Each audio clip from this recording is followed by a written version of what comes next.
Hello दोस्तों, welcome back to the channel horizon classes. So दोस्तों, आज के इस वीडियो में हम इन्वेस्टमेंट डिसीजन चैप्टर का पार्ट 3 देखेंगे दोस्तों। और आज से एक नया टॉपिक स्टार्ट करेंगे जिस टॉपिक का नाम है accounting rate of return, ARR। Accounting rate of return तो कह लीजिए या तो फिर एवरेज रेट ऑफ रिटर्न तो कह लीजिए, दोनों टॉपिक्स सेम ही होंगे। वो टॉपिक आज के इस वीडियो से हम स्टार्ट करेंगे। कल का एक वीडियो इसी टॉपिक पे रहेगा और हम ये टॉपिक फिनिश कर देंगे दोस्तों। सो पहले आज के इस वीडियो में हम इस टॉपिक का इंट्रोडक्शन देखेंगे और इसका हम एक प्रॉब्लम सॉल्व करेंगे और लास्ट में आपको इसी तरह का एक जो प्रॉब्लम कराऊंगा उसी तरह का मैं आपको एक प्रैक्टिस क्वेश्चन दूंगा, आप प्रैक्टिस कीजिएगा और उसका आंसर कमेंट सेक्शन में बताइएगा दोस्तों। सो चलिए हमारी वीडियो की हम शुरुआत करते हैं।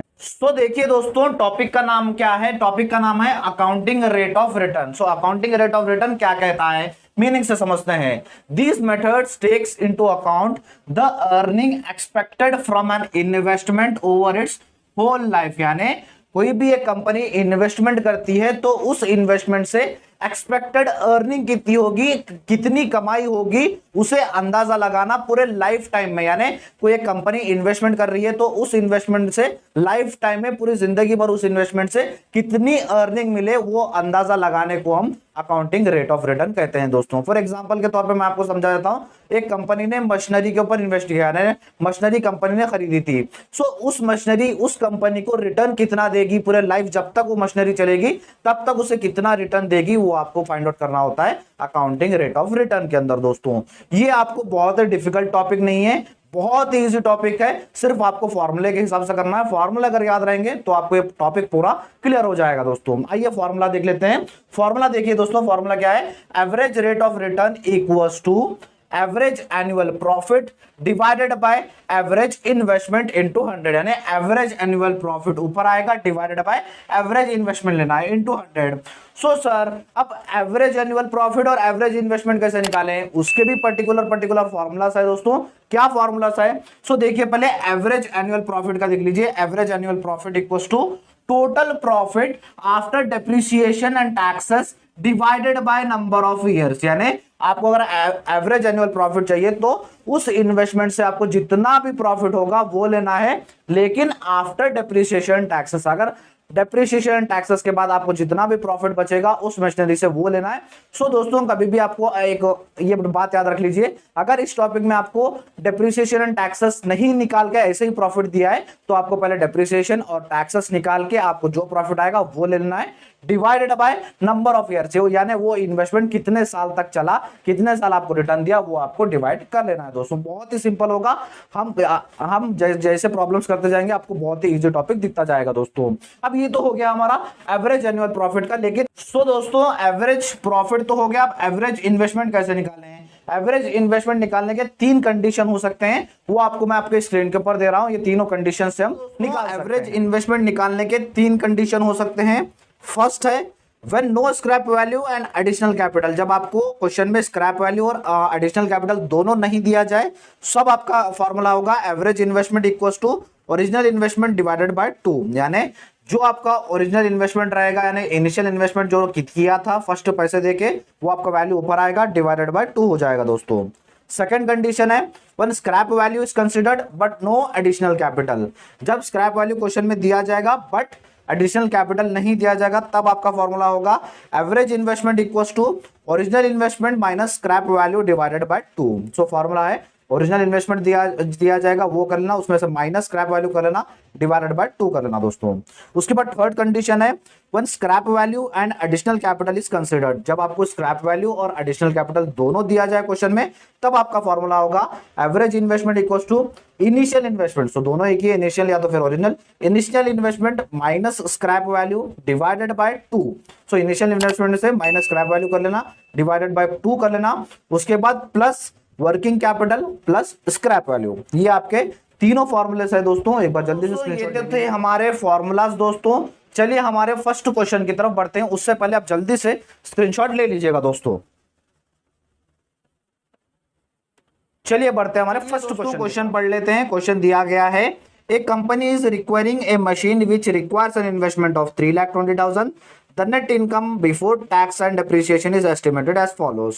So कंपनी एक इन्वेस्टमेंट कर रही है 3,20,000 का और उसे प्रॉफिट दिया जा रहा है, लेकिन ये इनकम है, टैक्स एंड डेप्रिसिएशन नहीं निकाला गया है। सो हमें क्या करना होता है, पहले टैक्स एंड डेप्रिसिएशन निकाल लेना होता है। सो देखिए नीचे इनकम है, 5 साल का दिया गया है इनकम आपको 1,60,000 है, 60,000 है, 1,08,000 है, 1,12,000 है, 96,000 है। ये आपका डाटा दिया गया है। उसके बाद नीचे क्या क्या है, depreciation is to be charge on state line basis. तो दोस्तों डेप्रिसिएशन निकालना है, कहते स्टेट लाइन मेथड से निकालना है दोस्तों, लेकिन यहां पर आपको परसेंटेज डेप्रिसिएशन का नहीं दिया गया है। इसका एक फॉर्मूला है, हम आंसर करते स्टेप देखेंगे दोस्तों। The tax rate is 55%, so depreciation दिया गया तो टैक्स भी आपको निकालना है, टैक्स आपको 55% निकालना है।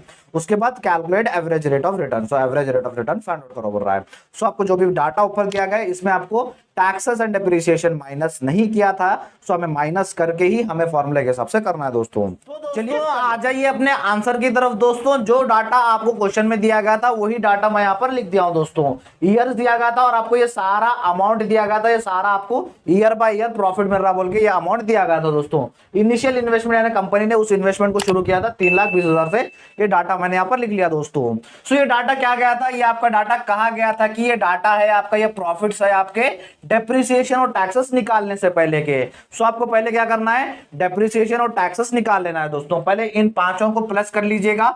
सो पांचों को 1,60,000 प्लस 60,000 प्लस 1,08,000 प्लस 1,12,000 प्लस 96,000 करेंगे तो आपको आंसर मिलेगा दोस्तों 5,36,000। ये 5,36,000 क्या है दोस्तों, ये 5,36,000 आपका प्रॉफिट है बिफोर डेप्रिसिएशन एंड टैक्सेस। सो पहले आपको क्या करना है, पहले आपको कर लेना है दोस्तों माइनस डेप्रिसिएशन। अब डेप्रिसिएशन कैसे करेंगे, देखिए आपके क्वेश्चन में डेप्रिसिएशन दिया गया था स्ट्रेट लाइन मेथड से करो बोल रहा है, लेकिन डेप्रिसिएशन का रेट नहीं दिया गया था। सो दोस्तों इसका एक फॉर्मूला है, आपके स्क्रीन के ऊपर फॉर्मूला दिख रहा होगा। फॉर्मूला है initial investment minus scrap value divided by number of years multiplied by number of years. So दोस्तों डेप्रिसिएशन क्या है, सो दोस्तों फॉर्मूले के हिसाब से 3,20,000 आपको 3,20,000 लिख लेना है, माइनस स्क्रैप वैल्यू कुछ भी नहीं है। सो स्क्रैप वैल्यू आपके क्वेश्चन में दिया गया है नहीं दोस्तों, स्क्रैप वैल्यू क्वेश्चन में नहीं दिया गया है, स्क्रैप वैल्यू 0 है। Divided by number of years कितना है, 1 2 3 4 5, नंबर ऑफ ईयर्स 4 है, सॉरी 5 है, मल्टीप्लाइड बाय 5। फॉर्मूला ऐसे ही दोस्तों था दोस्तों, फॉर्मूला आपके स्क्रीन के ऊपर दिख रहा हो। फॉर्मूला है initial investment minus scrap value divided by number of years multiplied by number of years.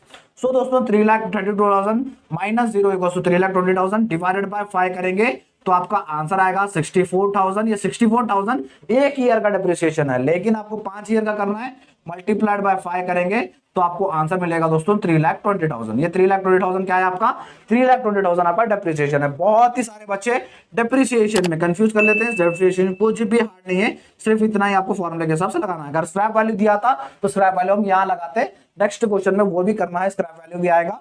सो इन दोनों को माइनस कर लीजिएगा दोस्तों, इन दोनों को माइनस करेंगे तो 2,16,000 आपका बचेगा। सो 5,36,000 माइनस 3,20,000 करेंगे तो 2,16,000 आएगा दोस्तों। सो हमने क्या कर लिया, डेप्रिसिएशन निकाल लिया दोस्तों। अब नेक्स्ट स्टेप क्या है, टैक्सेस माइनस करना है। टैक्स आपके क्वेश्चन में कितना दिया गया, आपके क्वेश्चन स्क्रीन के ऊपर दिख रहा होगा, टैक्सेस 55% है दोस्तों। सो क्या करना है, सिर्फ 55% ले लेना है दोस्तों। सो देखिए माइनस टैक्सेस, टैक्स कितना है, टैक्स है दोस्तों हमारा 55%। सो 2,16,000 को 55% कितना होता है, 2,16,000 का 55% कितना होता है, सो 55% होता है दोस्तों 1,18,000। आपके स्क्रीन के ऊपर भी दिख रहा होगा 1,18,000 आपका 55% आता है। सो दोनों को माइनस कर लीजिए, दोनों को अगर आप माइनस करेंगे 2,16,000 माइनस 1,18,000 करेंगे तो आपको आंसर मिलेगा 97,200 आपको आंसर मिलेगा दोस्तों। ये क्या है, profit after depreciation and taxes, ये आपका प्रॉफिट है दोस्तों आफ्टर डेप्रिसिएशन एंड टैक्स। तो दोस्तों कभी भी याद रख लीजिए, डेप्रिसिएशन में बहुत लोग कंफ्यूज करते हैं। डेप्रिसिएशन का फॉर्मूला मैंने दिया था, इसे ऐसे सॉल्व भी किया हमने, डेप्रिसिएशन निकाल लिया, उसके बाद हमने टैक्सेस 55% निकाल लिया, दोनों को माइनस कर लिया तो हमारा आंसर आया 97,200। 97,200 हमारा प्रॉफिट है आफ्टर डेप्रिसिएशन एंड टैक्सेस। चलिए फॉर्मूले के हिसाब से आंसर कर लेते हैं और ये मिटा देते हैं डेप्रिसिएशन का। सो दोस्तों एवरेज रेट ऑफ रिटर्न का फॉर्मूला क्या है, एवरेज रेट ऑफ रिटर्न का फॉर्मूला है दोस्तों, average rate of return equals to average profit divided by average investment, ये आपका फॉर्मूला है दोस्तों, ये आपका फॉर्मूला है। हाँ दोस्तों फॉर्मूला है मल्टीप्लाइड बाय 100, ये आपका फॉर्मूला है। क्या आपके पास एवरेज एनुअल प्रॉफिट है? नहीं है। क्या आपके पास एवरेज इन्वेस्टमेंट है? नहीं है। सो दोनों को निकालना है, दोनों को निकालना है। फर्स्ट हम निकाल लेते हैं दोस्तों नीचे, पहले हम निकाल लेते हैं average annual profit. So average annual profit का हमने फॉर्मूला देखा था, average annual profit equals to total profit after depreciation and taxes divided by number of years. ये आपका फॉर्मूला था एवरेज एनुअल प्रॉफिट निकालने का। सो टोटल प्रॉफिट देख लीजिए दोस्तों, टोटल प्रॉफिट है, टोटल प्रॉफिट है आपका 97,200। सो 97,200 आपका टोटल प्रॉफिट है, divided by number of years. देखिए दोस्तों नंबर ऑफ ईयर्स 5 है, नंबर ऑफ ईयर्स हमारे 5 है। अगर हम इसको 97,200 डिवाइडेड बाय 5 करेंगे तो आपको आंसर मिलेगा 19,440 आपको आंसर मिलेगा दोस्तों। सो हमारा first answer average annual profit मिल गया। हाँ मिल गया दोस्तों, 19,440 हमारा आंसर आया एवरेज एनुअल प्रॉफिट का। अब हमें चाहिए एवरेज इन्वेस्टमेंट। सो देखिए दोस्तों एवरेज इन्वेस्टमेंट का भी अलग फॉर्मूला है, जैसे मैं आपको स्क्रीन पे शेयर करके समझाया था। एवरेज इन्वेस्टमेंट का फॉर्मूला देखिए दोस्तों, 3 कंडीशन थे हमारे पास। सो हमारे पास एक कंडीशन, अपना फर्स्ट कंडीशन जो है हमारे पास ना स्क्रैप वैल्यू है ना हमारे पास वर्किंग कैपिटल है। क्या क्वेश्चन में दिया गया था? स्क्रैप वैल्यू भी नहीं दिया गया, वर्किंग कैपिटल भी नहीं दिया गया। तो उसका फॉर्मूला क्या है आपके स्क्रीन के ऊपर दिख रहा होगा, उसका फॉर्मूला है ओरिजिनल इन्वेस्टमेंट डिवाइडेड बाय 2। सो यहां पर लिख लेते हैं ओरिजिनल इन्वेस्टमेंट डिवाइडेड बाय 2 दोस्तों।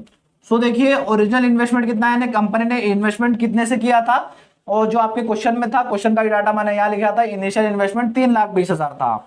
सो 3,20,000 ओरिजिनल इन्वेस्टमेंट है, डिवाइडेड बाय 2 करेंगे तो आपको आंसर मिलेगा 1,20,000 डिवाइडेड बाय 2 करेंगे तो आपको आंसर मिलेगा 1,60,000।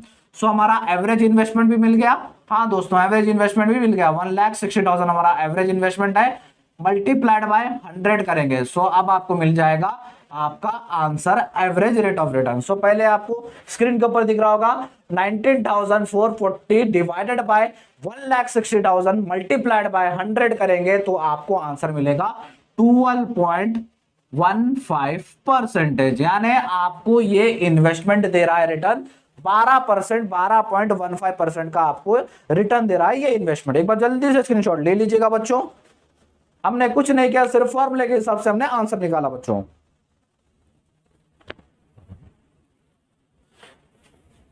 सो दोस्तों ये था हमारा बहुत ही सिंपल सा क्वेश्चन दोस्तों, क्वेश्चन का आंसर दोस्तों। नेक्स्ट हमारा 10 मार्क्स का आपको प्रॉब्लम रहेगा, वो हमारा कंपलसरी वीडियो देखिएगा दोस्तों। और जैसे मैंने कहा था मैं आपको लास्ट में इसी तरह का क्वेश्चन प्रैक्टिस क्वेश्चन दूंगा, आपके स्क्रीन के ऊपर वो क्वेश्चन दिख रहा होगा, आप इसका क्वेश्चन प्रैक्टिस कीजिए और इसका आंसर कमेंट सेक्शन में बताइएगा दोस्तों। और एक बात दोस्तों, मैं फाइनेंशियल मैनेजमेंट के क्लासेस स्टार्ट कर दिया था BCom 5th same NEP syllabus वालों के लिए, जिसके प्लेलिस्ट का लिंक मैं आपको डिस्क्रिप्शन बॉक्स में दूंगा, जहां पर आपको एक ही जगह पर क्लासेस मिल जाएंगे दोस्तों। और इस चैप्टर का पार्ट 1 एंड पार्ट 2 भी दे दूंगा, आप जाकर देख लीजिएगा दोस्तों। सो दोस्तों अगर हमारा वीडियो अच्छा लगा तो वीडियो को लाइक कर दीजिए, हमारे इस चैनल को सब्सक्राइब भी कर लीजिएगा और अपने फ्रेंड्स के साथ इस वीडियो को शेयर भी कीजिएगा। थैंक यू सो मच बच्चों।